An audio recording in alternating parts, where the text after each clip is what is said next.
gracias por darme el gustazo de poder decir lo que voy a decir ahora en voz alta. Llevo ya 10 años esperando poder decirlo, que se quede ahí grabado, porque yo soy una de esas personas, como todos los que estáis aquí. Yo creo que ahora muchos ya no sois conscientes, se os ha olvidado todo lo que hemos sufrido con este tema. Yo pues crecí en los años 80, pues lo que llamaron la movida madrileña, de la cual habría que hablar mucho, y espero que me dé tiempo a hablarlo, ¿vale? Hay muchas cosas que decir. Y fue, bueno, pues yo era de los chavales que salía con mis 20 pavos en el bolsillo y cada viernes o cada sábado tenía que soportar que vinieran los yonkis a quitarme el dinero. Y era una humillación muy grande. Y son cosas que a uno se le queda. Evidentemente cuando tienes 16, 17 años tienes una referencia. Tus referentes son la gente que tiene pues 8 o 10 años más que tú, la gente de la generación de Jordi. Y esa generación, bueno, pues ha caído generalizadamente por la droga, hasta el punto que tenemos esperpentos como Zapatero, ¿no? Los líderes han caído. Mucha gente con una gran valía, no solo en España, en muchísimos lugares, y espero que me dé tiempo y pueda describiroslo bien, cómo ha sido esta ingeniería social para introducir sustancias psicoactivas de otras culturas en otras. A lo largo de este tiempo he hablado, como sabéis, con mucha gente, y este tema me interesaba muchísimo. Lo que pasa que, bueno, por una serie de circunstancias no había un momento para contarlo. Cuando encontré a Jordi, encontré ese referente que me podía dar, bueno, pues la visión de esa otra generación que, como sabéis, pues prácticamente ha desaparecido. Alguien me contó en Granada la primera vez que llegó la heroína a Granada, que fue en el año 1978. Esto me lo contó un amigo llamado Tertón y me dijo: es que nadie de los que teníamos 18 o 20 años en aquella época sabía lo que era eso. Y de repente entró a saco.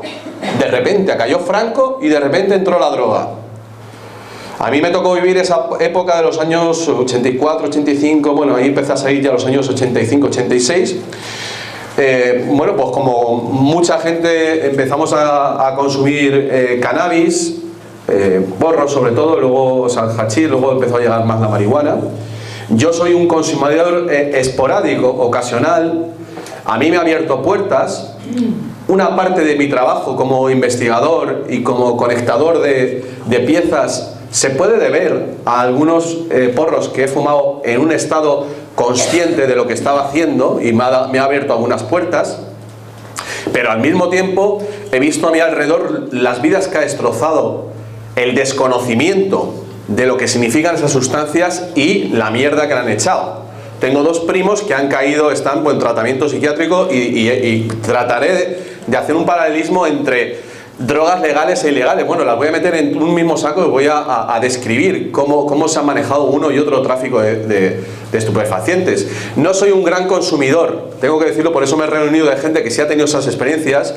He tomado 3 veces ayahuasca y me han dado muy buenas visiones, siempre con muchísimo respeto. Probé la cocaína 2 veces, no me interesó porque es una persona muy activa y sabía que una droga todavía más activa me podía poner como una moto.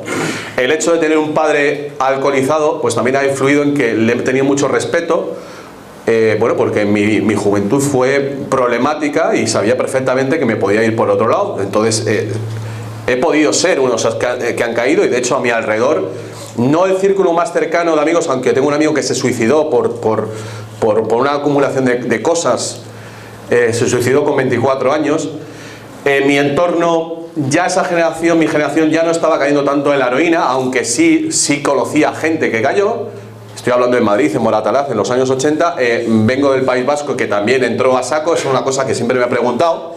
Y bueno, la investigación que he hecho durante todos estos años, evidentemente la droga tiene un componente muy importante, y creo que todavía en este ambiente, digamos, conspiranoico no se ha tratado en profundidad. Con lo que han explicado mis compañeros antes, pues voy a retomar muchas de las cosas que han dicho para intentar explicar qué ha ocurrido. Si ha sido un proceso, digamos, natural digamos, de búsqueda de esas otras visiones, que lo ha sido, o si al mismo tiempo ha sido propagado por alguien. Yo voy a pasar, aunque como ha contado pues Jordi y Marco, es evidente que las sustancias, desde un punto de vista espiritual, para abrir visiones, forman parte de la cultura humana y cada una de las culturas ha tenido las suyas. Es importante reconocer que cuando una de esas sustancias llega a otra que no la conoce, pues no saben cómo utilizarlas.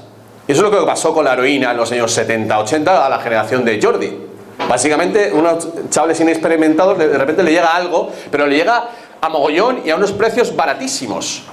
De manera que, unido a ciertas estrellas del rock and roll, pues la gente entró porque tiene un comportamiento imitativo.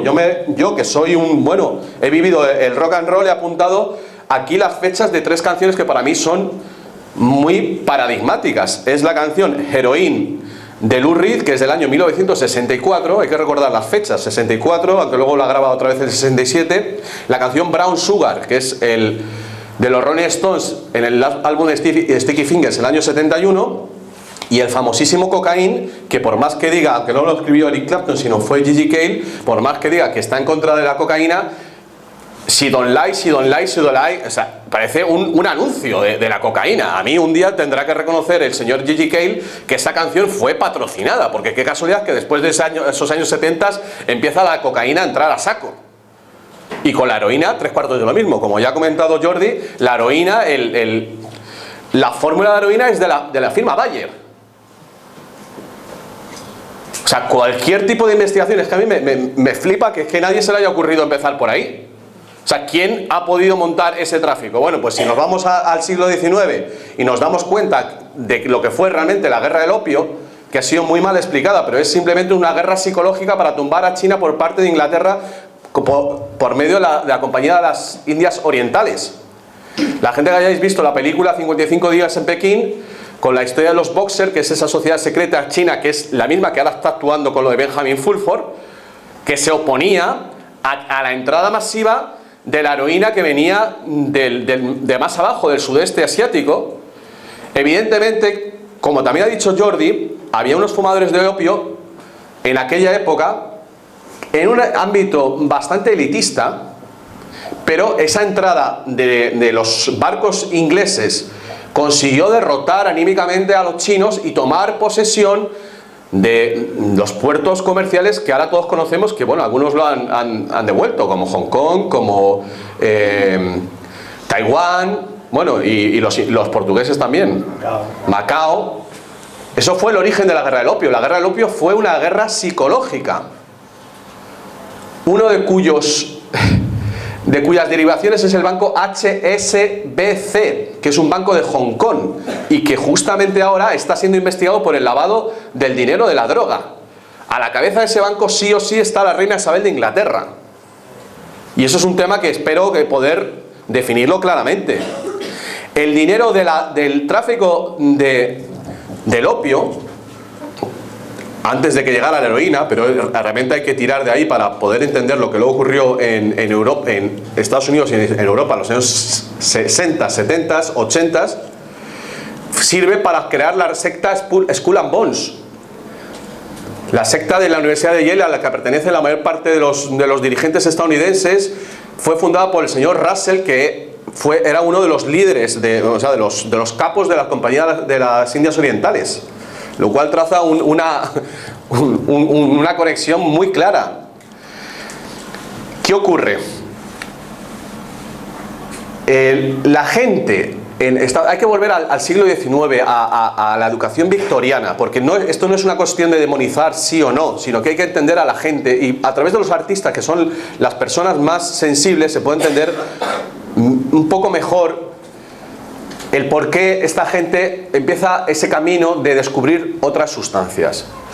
Los neorrománticos ingleses, el movimiento neorromántico, del cual forma parte pues gente como Yeats, como William Blake, como Poe, como Lewis Carroll, el que escribió Alicia en el País de las Maravillas. Esa gente empezó a entrar en este consumo de sustancias enteógenas, lo que hoy llamaríamos sustancias enteógenas.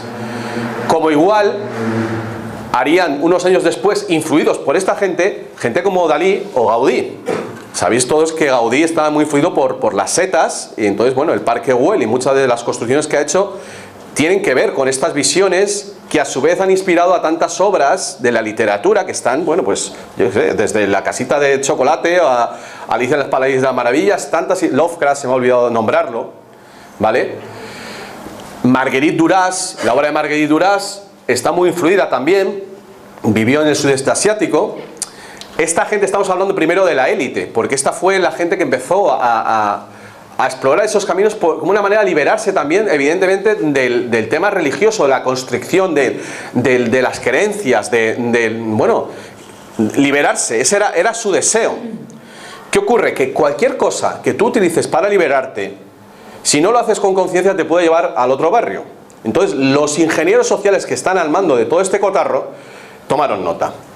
Después de este movimiento, digamos, bueno, que podemos ligarlo, como decía, con Dalí, con Gaudí, o sea, ha sido una constante que los artistas se hayan inspirado a través de estas sustancias, y la referencia más certera para lo que vino después, que es la cultura del rock and roll, que es realmente la que introdujo como una tendencia mayoritaria de la población, es la generación beatnik, de la cual formaban parte Burroughs, Ferlinghetti, Corso y sobre todo Jack Kerouac, con el libro En el camino, que está muy inspirado en el uso de la cocaína. Estamos hablando ya en los 50. Los beatniks son el antecedente de los hipsters, que a su vez son el antecedente de los hippies. Y aquí nos encontramos con la guerra del Vietnam. La guerra del Vietnam fue una bandera falsa como la copa de un pino, nunca se hizo para ganarla. Y la verdadera razón de la guerra del Vietnam fue extender el consumo de heroína. Las películas Nacido el 4 de julio, Apocalipsis Now, retratan certeramente cómo los soldados norteamericanos iban hasta las orejas, hasta las